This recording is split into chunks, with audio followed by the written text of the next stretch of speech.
There is this strange assumption we often make when we talk about ancient Oh, texts. for sure. We tend to think that because people lived 1,000 years ago, their problems were somehow simpler than ours. Right. We expect these very two-dimensional heroes, predictable villains, and like problems that can just be solved by swinging a sword. Yeah, the classic fairy tale setup. Exactly. But when you bypass the modern adaptations and actually look at the raw narratives from a collection like 1001 Nights, that assumption completely shatters. It really does. You are suddenly confronted with these highly sophisticated blueprints for, well, crisis management and the psychology of massive risk-taking, and even high-level geopolitical de-escalation, which is all wrapped up in what appears, on the surface at least, to be a simple fairy tale. And that is exactly what we are dissecting today. Welcome to the deep dive. Our mission today is to look at the tale of the Baghdad merchant and the Princess of India, and essentially strip away the velvet curtains and the romantic lighting. Because if you only read this as a classic romance, you are missing out on a masterclass in human agency. Totally. This narrative subverts nearly every expectation you might have about how ancient characters are supposed to behave. To really ground us, though, we need to understand the environment that produced this story. We are looking at the golden age of Baghdad under the Abbasid Caliphate. Right, specifically during the reign of Caliph Harun al-Rashid. Exactly. And this wasn't just a rich city. I mean, it was the intellectual and commercial center of the world at that time. It was a place where fortunes were made through calculated risk. Yes, and where power was maintained through incredibly complex diplomacy, not just brute force. The audience back then, they didn't want simple fables. Right, they wanted stories that reflected the complex, interconnected, and honestly dangerous world they actually lived in. Which perfectly sets up our protagonist, Abu al-Hassan. Yeah, let's talk about Abu. The text introduces him as this young, incredibly wealthy merchant from Baghdad. But he isn't like a guy sitting comfortably behind a desk counting coins all day. No, not at all. The defining characteristic of Abu is his absolute obsession with sea voyages. He physically sails with his cargo across the world. And that detail is essentially the skeleton key to his entire character. Yeah. You have to realize, in the 8th and 9th centuries, maritime trade wasn't like modern logistics. It wasn't just tracking a package online. Right, it was an extreme gamble. When you put your wealth on a wooden dhow and sailed for India, you were accepting a massive probability of encountering monsoons or pirates or just total shipwreck. So Abu is a man whose entire psychological profile is built around quantifying life-threatening risk. Exactly. He evaluates the danger and decides that the potential payout is worth it. Well, I'm glad you brought up his risk profile because it immediately gets put to the test. So Abu is in India with his massive caravan. He happens to be walking near the royal gardens and he locks eyes with the king of India's only daughter.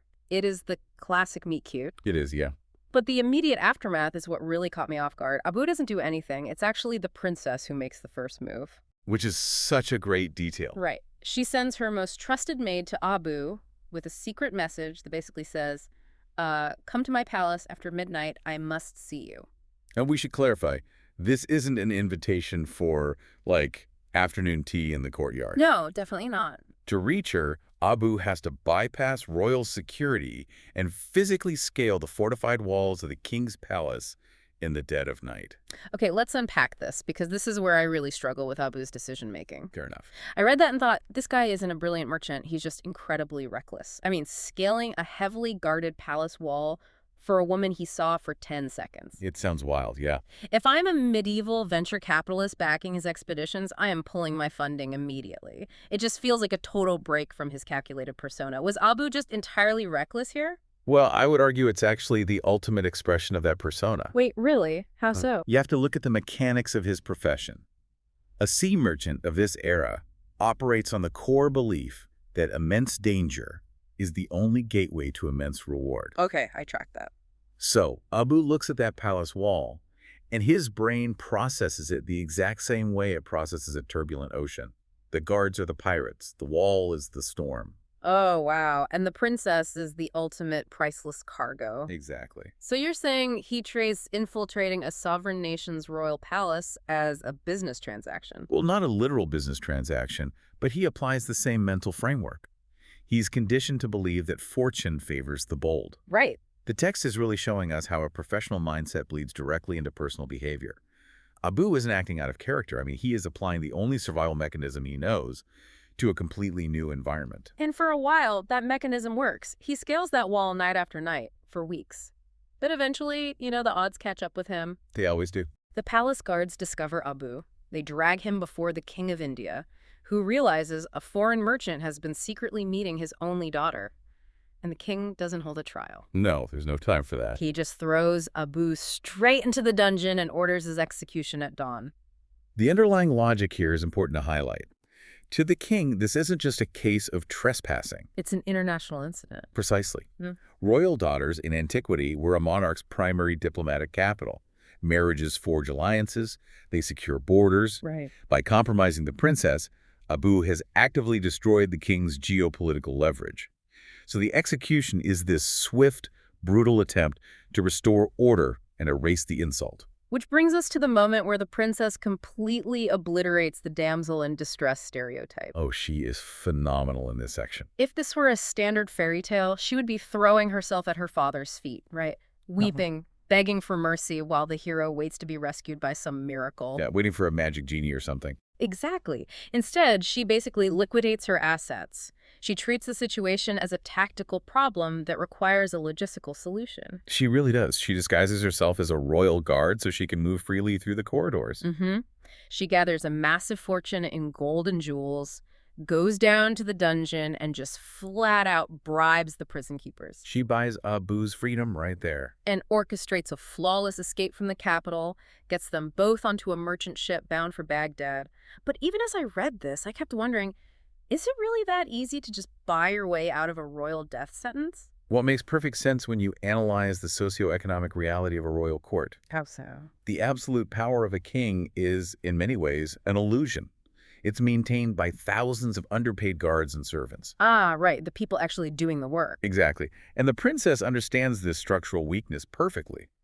She knows that loyalty to the crown only extends as far as the guards' daily wages. That's a great point. By bringing her personal wealth to the dungeon, she isn't just asking for a favor.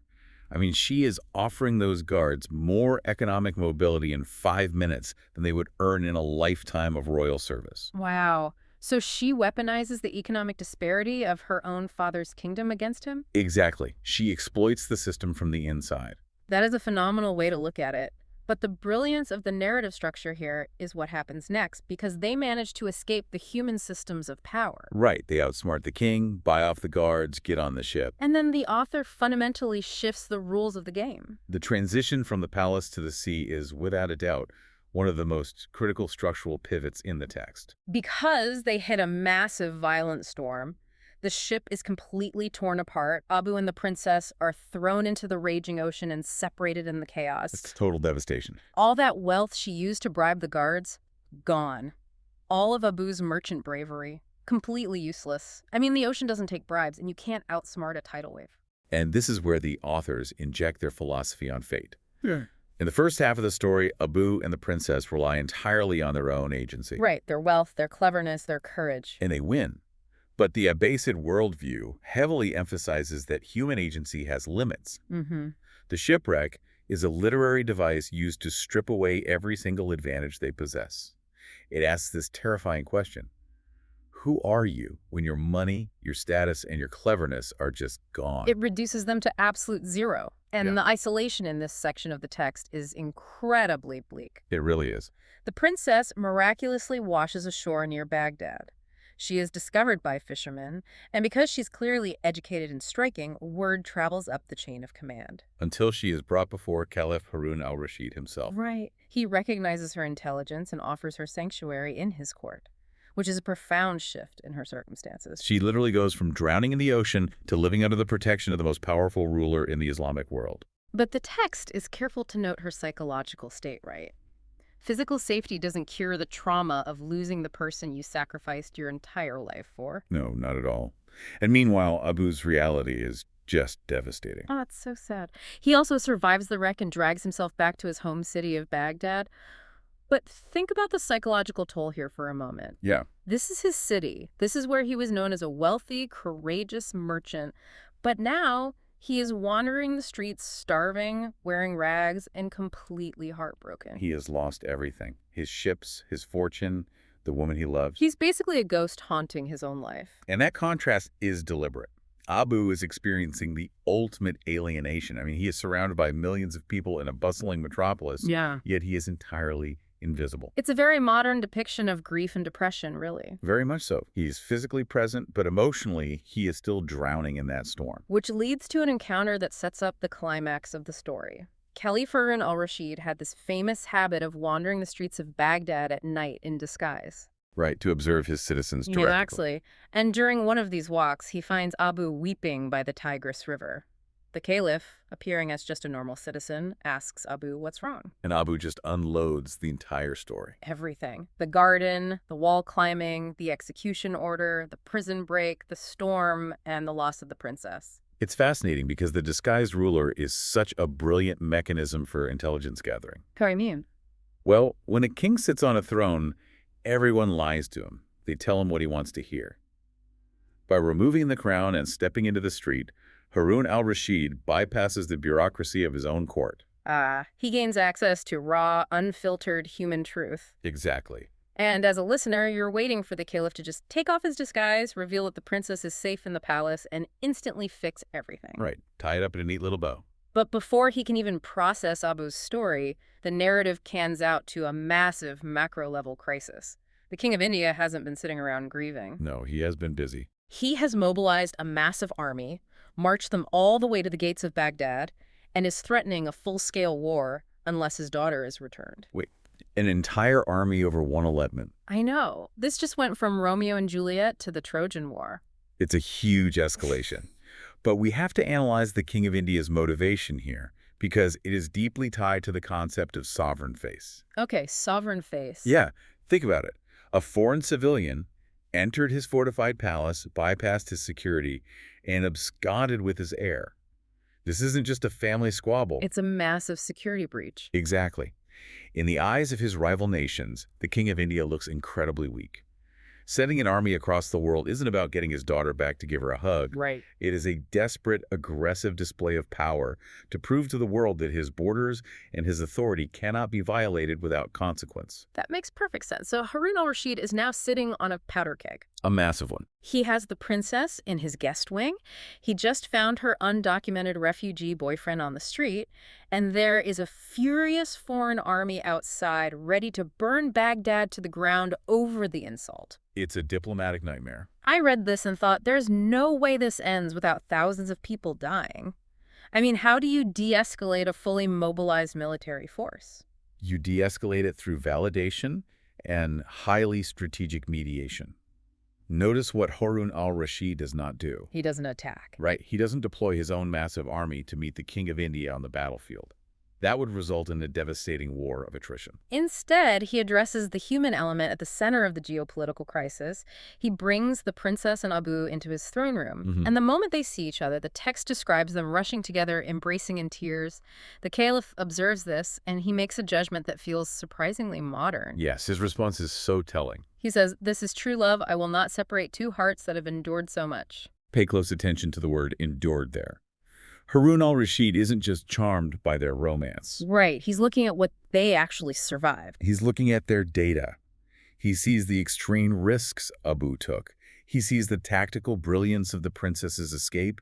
He sees that they survived the total destruction of the shipwreck. Yeah. As a leader, he recognizes that a bond forged through that much extreme adversity is exceptionally rare, and it is something worth protecting. He grants them institutional legitimacy. Which is beautiful for the couple, but, there is still an army at the city gates demanding blood. True, there's still the King of India to deal with. So Harun al-Rashid sits down and writes a letter to the King of India. He explains that the couple is safe, he validates their incredible struggle, and he formally asks the king to give them his blessing. It's a very calculated move. Now, I have to be honest, I raised an eyebrow here. The idea that a furious monarch who marched an army hundreds of miles is just going to read a polite letter, say, "Oh, that's sweet," and march his troops home, it feels a little naive. It sounds naive until you look at the mechanics of diplomatic off-ramps.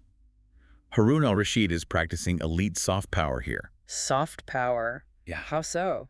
Well, think about the alternatives. If he sends out his army, both sides lose massive amounts of blood and treasure. If the King of India attacks, he risks losing against the wealthiest empire on earth. Okay, yeah. That's a huge risk for him. So Harun's letter provides the King of India with an honorable way out But how? Because he still isn't getting his daughter back. because of who the letter is from. It isn't an apology from Abu.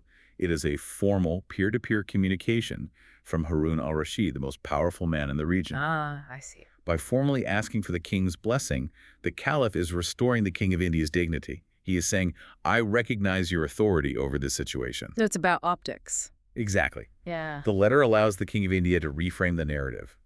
He didn't lose his daughter to a rogue merchant. He graciously bestowed her upon the court of the great caliph. Oh, wow. Harun al-Rashid diffuses a war by giving his enemy a way to save face. Yep. He gives him a PR victory to avoid an actual war. That is fascinating. And the result is a total restoration for our protagonists. The King of India gives his blessing. Everyone wins. The caliph throws a massive royal wedding in Baghdad for Abu and the princess. He restores Abu's wealth and installs him in a high-ranking position within the court. And the text tells us they live out their days in prosperity, their story becoming a legend in the city. It is the resolution you expect from a classic tale, but the path they took to get there is lined with intense trauma, resilience, and highly complex power dynamics. Absolutely. Which brings us to the core takeaways for you, the listener. If you take anything away from this deep dive, let it be a reevaluation of how you view these older narratives. We started today talking about a fairy tale romance. Yeah. But what we actually uncovered is a thesis on grit. Yeah, this text is arguing that the initial spark of attraction is irrelevant if you don't have a stomach for the journey. The story demands that you ask yourself, what is the limit of your risk tolerance? Abu and the princess didn't just passively hope for a good outcome. They fought for it. They violently seized control of their circumstances, and when those circumstances were ripped away by a natural disaster, they survived through sheer endurance. And it forces you to completely rethink the concept of agency in antiquity. We are so conditioned to write off historical princesses as passive chess pieces moved around by men. Oh, definitely. But the Princess of India is the engine of this entire narrative. She initiates the contact. She leverages her economic power to corrupt her father's guards. She organizes the extraction. Exactly. Abu might have scaled the wall, but she is the one who broke them out of the game entirely. And that agency is precisely what makes the resolution so compelling. We're told that the King of India read Harun al-Rashid's diplomatic letter, felt moved by the couple's endurance, and ordered his massive army to stand down. Right, that's the official story. But if we read between the lines, a much more interesting possibility emerges. What do you mean? Well, did the King of India truly call off his forces just because the Caliph wrote him a respectful note, giving him an honorable way out? You think there's more to it? I do. Imagine him sitting in his war tent, reading the detailed account of everything his daughter had done. Did he finally realize the truth? Which is? Did he realize that a woman who possessed the sheer, terrifying willpower to systematically bribe his royal guard, break a condemned man out of a dungeon, and cross a raging ocean to secure her own destiny, was never truly his to control in the first place? Oh, wow. That is a phenomenal question to leave you with. Sometimes the most powerful realization a leader can have is recognizing when they have been completely outplayed by someone they underestimated. Absolutely. Thank you for joining us on this exploration of the 1001 Nights. Keep questioning the stories you think you know, and we will catch you on the next deep dive.